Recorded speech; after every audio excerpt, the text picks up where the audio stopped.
송미령 장관 이 공간에서 굉장히 많은 이야기를 풀어주셨습니다. 저는 어느 공간에서도 외교부 장관의 이야기를 들은 적이 없습니다. 충분히 시간을 드리겠습니다. 당일 9시경 대통령 직무실에 도착하여 10시 40분에 떠났다고 하는데 1시간 40분의 시간이 있습니다. 그 상황에 어떤 상황이었는지 충분히 시간을 드리겠습니다. 설명 주십시오. 시간이 충분할지 잘 모르겠습니다만 간략히 말씀드리면 9시쯤 8시 50분쯤 도착해서 한 9시쯤 집무실로 안내받아 들어가서 보니까 너댓 분의 국무위원님이 미리 와 계셨고요. 앉자마자 비상계엄 선포를 할 생각이다라고 대통령님이 저에게 말씀하시면서 종이 한 장을 주셨습니다. 그 속에는 외교부 장관이 취해야 할 조치에 관해 간략히 몇 가지 지상이 있었고요. 총리께서 외교부 장관은 어떻게 생각하시냐고 물어보시길래 아까 조정식 의원님이 질문에 대한 답변처럼 여러 차례에 걸쳐서 외교적 파장뿐만 아니라 대한민국이 지난 70여 년간 쌓아올린 모든 성취를 한꺼번에 무너뜨릴 수도 있을 만큼 심각한 사안이니 제고해 주십시오를 거듭 요청드렸습니다. 그리고 거기서 여러 가지 말씀을 하신 게 어저께 담화 내용에서 밝히신 것 같은 비슷한 취지의 내용을 말씀하시면서 이거는 나의 판단에서 하는 거다라는 주장을 굽히지 않으셨습니다. 그리고 거기서 뭐 한 10여 분 정도 있었기 때문에 제가 도착하기 이전에 어떤 논의가 있었는지 제가 잘 모르겠고요.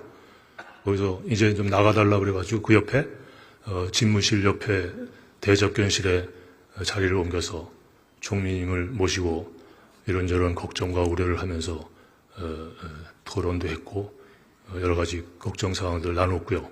그러면서 다시 총리님께서 대통령이 부르셔서 들어가셔서 여러 가지 논의를 하시는데 국무위원들의 의견을 더 들어봐야 되지 않느냐라는 말씀을 총리께서 대통령께 하신 것으로 제가 들었고 그래서 그 다음부터 한 사람씩 연락을 해서 한 20, 30분 사이에 여러 위원들이 도착을 했는데 다 시시각각 다른 시간에 도착했기 때문에 거기서 뭐 회의를 열고 토론을 할 그런 환경이 아니었습니다. 거기서 뭐 나눈 얘기들을 일일이 지금 다 말씀드리기는 어렵고 그런 과정에서 몇 분이 또 들어가셔서 의견도 내시고 반대 의견도 내시고 근데 아마 나중에 거의 임박해서 오신 몇 분의 장관님들은 의견을 개진할 기회도 없었고 아마 상황이 어떻게 돌아가는지도 파악이 안 되셨을 겁니다. 그런 상황에서 대통령께서 나오시면서 이제 발표하러 나가신다고 그래서 제가 다시 자리에서 일어나서 다시 한번 간곡히 말씀드립니다. 제고해 주십시오. 만류를 드렸습니다만 상황이 다 이미 종료될 그런 급박한 상황이기 때문에 지금은 더 이상 물를 수 없다.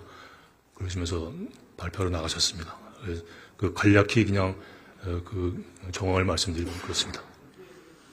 그러면 처음 9시경에는 대접견실이 아니라 이제 집무실에서 4명 정도의 먼저 온 4명 정도의 장관과 함께 국무총리와 대통령을 만나서 이야기를 들었던 것이고요. 네. 그다음에 접견실에 있었고 국무총리는 계속 대통령과 논의를 위해서 왕래를 했었고 송미령 장관 같은 경우는 마지막 쯤에 왔기 때문에 접견실에서만 있었다라고 표현을 한 거네요. 그분은 뭐 상황을 파악이 안 됐을 겁니다. 늦게 거의 끝날 수가 무렵에 오셨기 때문에.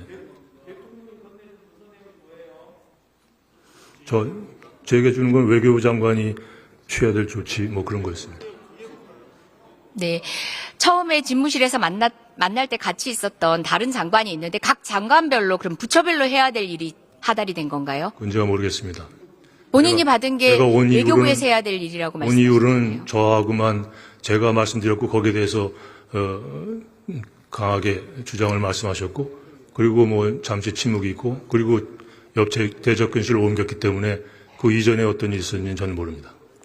집무실에서 다른 4명의 장관들과 국무위원들과 함께 만났을 때 본인이 그 서류를 받았다고 했잖아요. 그러면 그동안 나머지 4명의 장관들은 뻔히 지켜만 보고 있었습니까? 상황을 제가 드린 자세하게 말씀에 대해서 설명해 대통령께서 주십시오. 답을 하셨으니까 뭐 발언할 기회가 있었던 건 아니죠.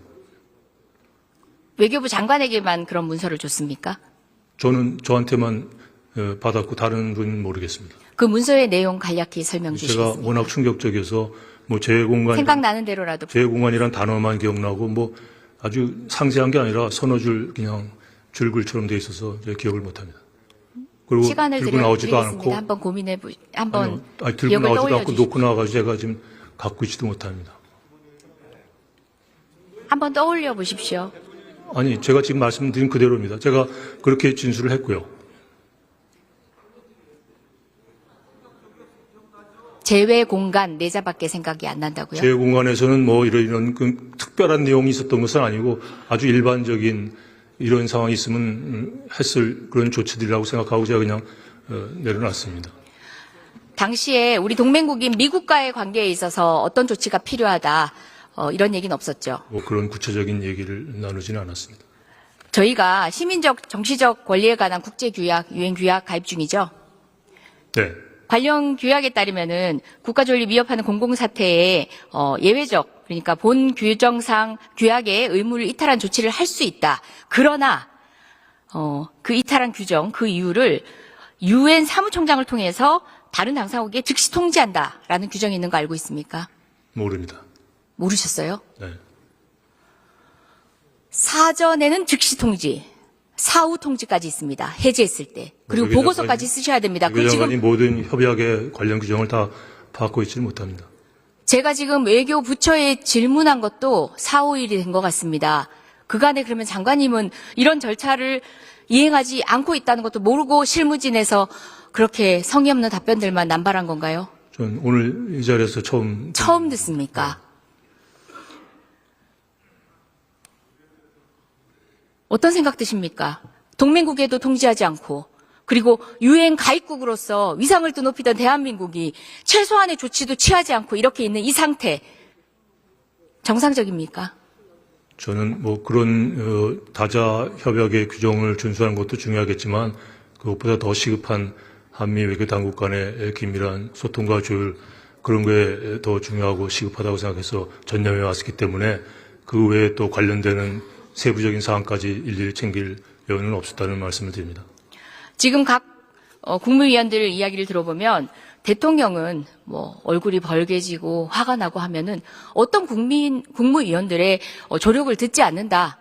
이런 분위기를 저희가 느끼고 있습니다.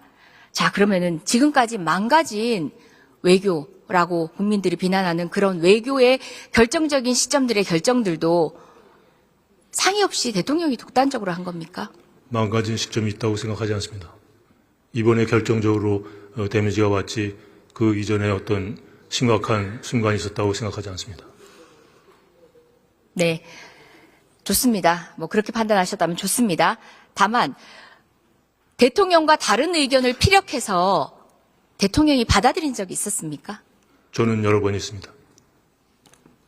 본인이 이야기했을 때 대통령이 받아준 네. 적이 있다. 그 자리에서도 있고 전화통화로 결정을 바꾸신 적도 있습니다. 그런데 왜 이번에는 못 하셨나요? 노력을 했음에도 불구하고 막아내지 못했다는 데 대해서 제가 송구스럽다는 말씀, 부끄럽고 죄책스럽다는 말씀을 드렸습니다. 네, 무려 2시간 가까이 그 자리에 계셨어요. 1시간 20분 40분입니다. 정도 있었습니다. 9시경 가셔서 10시 40분에 떠났다고 하는데 그동안 국무위원들과는 어떤 이야기를 나눴습니까? 대회의실에서 다른 위원들이 오는 동안. 아까 말씀드린 그런 여러 가지 우려를 공유했습니다. 구체적으로 그 속속 오는 말씀해 사람마다 시간 충분히 드리겠습니다. 그건 조사 과정에서 해야 될 거를 이 자리에서 세세하게 말씀드리는 건 적절치 않다고 생각합니다. 조사 이 정도 과정보다 더 제가 지금 중요한 말씀드린 것도 자리입니다. 충분히 상세하게 말씀드렸다고 생각합니다. 불리한 게 있을 것 같아서 이 자리에서는 말씀하실 수 없다는 저는 얘기입니까? 한시에 불리하면 부끄러움 없습니다. 그 협의 내용이 있어서 이 자리가 가장 준엄한 자리입니다. 이 자리에서 말씀하셔야 합니다. 그러나- 시간 드리겠습니다. 그러나 기다리겠습니다. 사법 절차라는 게 있기 때문에 그 국회는 민의를 대변하는 정치적 토론회장이고 사법적인 절차를 논의하는 기관은 따로 있다고 생각합니다. 제가 충분히 제 판단에서 드릴 수 있는 최대한도의 말씀을 드렸다고 생각합니다. 도착해서 상황부터 끝까지 다시 부탁드립니다. 그것은 부당한 요구이신 것 같습니다. 지금 여태까지 다 성의 있게 말씀드렸는데 또 그걸 반복하시라는 말씀은 국무위원들과 어떤 이야기를 했는지 대회의실에서의 상황 구체적으로 말씀 주십시오. 이게 이해서는 안 된다. 이건 막아야 된다. 그러니까 들어가서 좀 말씀드리십시오. 오는 사람마다 제가 말씀드려가지고 들어갔다 나오고 여러 번 집무실에 들어갔다 나온 분들이 계십니다. 총리 이외에 집무실에 들어갔다 온 분은 어느 위원입니까? 경제부총리 들어갔다 오셨고 정진석 비서실장 들어갔다 오셨고 제 기억은 그렇습니다. 정진석 비서실장. 그 외 국무위원은요? 그 이전에 자신들의 견해를 대통령께 밝혔겠죠. 저는 그렇게 생각합니다. 따로 들어갔다 온 분은 없고요. 그건 제가 모르겠습니다. 제가 뭐 모든 상황을 100%다 파악하고 있는 건 아니니까. 이 자리가 아니면 수사기관에서 얘기하는 건 또 다르게 들릴 수 있습니다. 이 자리를 빌어가지고 정말 꼭 하시고 싶은 말씀 국민께 해주십시오. 글쎄요, 제대로 해내지 못한 사람이 말을 할 자격이 없다고 생각합니다만, 혹자는 그 자리에서 박차고 뛰어나오지 못한 국민은 한 사람 없다고 비판하시는 걸 제가 들었는데, 그 당시 박차고 뛰어나온 것은 가장 쉬운 선택이었습니다. 그러나 저는 그것이 가장 비굴한 선택이라고 생각했기 때문에 끝까지 만류하기 위해서 그 자리에 남았었다는 것을 말씀드리고 싶습니다.